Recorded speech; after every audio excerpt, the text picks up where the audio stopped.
Back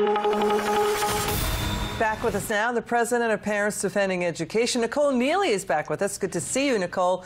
Okay, let's have you listen to this sound and react to Dr. Phil and his guests expressing shock yesterday on the dumbing down of America's schools. Watch what they talk about.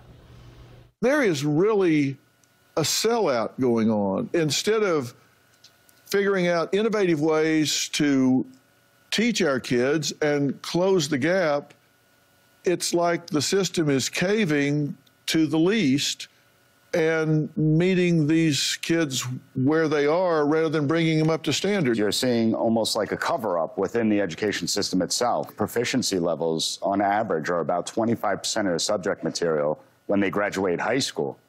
Now, what they don't say is those numbers have been flat for about 30 years, yet we've been dropping standards at the same time. Did you hear that, Nicole? Is there really a cover-up?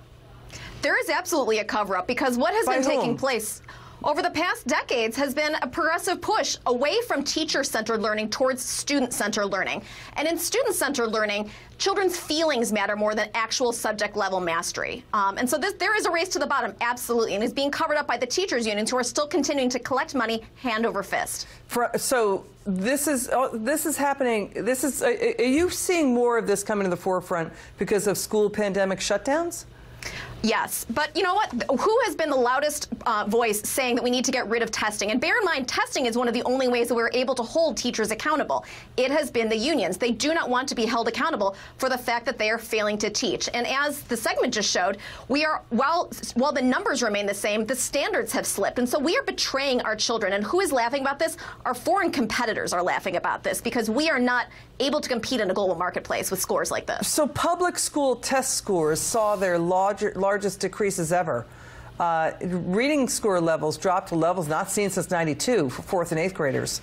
I mean, we also have research at Harvard and Stanford universities found that these learning losses were larger in districts with lots of poverty.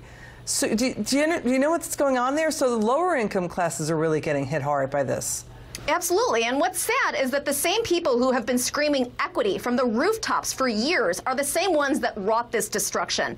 They need to be held accountable. No pandemic amnesty. These people need to be held accountable for what they have done to our children. We have a lost generation of American students. Well, you have the Teachers Union President Randy Weingarten now backs a call by the Atlantic magazine for a, quote, pandemic amnesty for those who supported and wanted lockdowns and school shutdowns. I'm astonished that Randy wants amnesty for her bad behavior. They conspired with the CDC to keep our schools closed, hurt our students. It's disgusting. Watch this. Parents from Washington State's Olympia School District outraged over footage showing a newly appointed school board director slamming police officers and more during protests last year. Watch this. The police, and they don't pay attention until we tear up. So just before I get started, tear everything up in the city until they do what we want them to do. Ms. Reed has been shown to have an extensive criminal record that should have immediately excluded her from this position. The community obviously was not allowed to vote for a position that usually is elected. So it appears that our board was so ideologically driven. What's your reaction to that story, Nicole? It's appalling, but not surprising. Let's remember that our schools are run by a cozy cabal.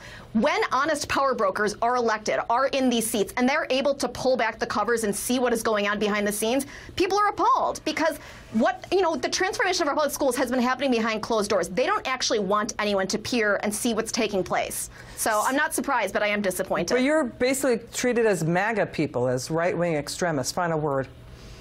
No, that's why we file public records requests, because they're not going to turn over that information, but we are entitled to it as taxpayers. Got it. Nicole Neily, hey, thanks for coming on the show. It's good to have you back on. It's good to see you again.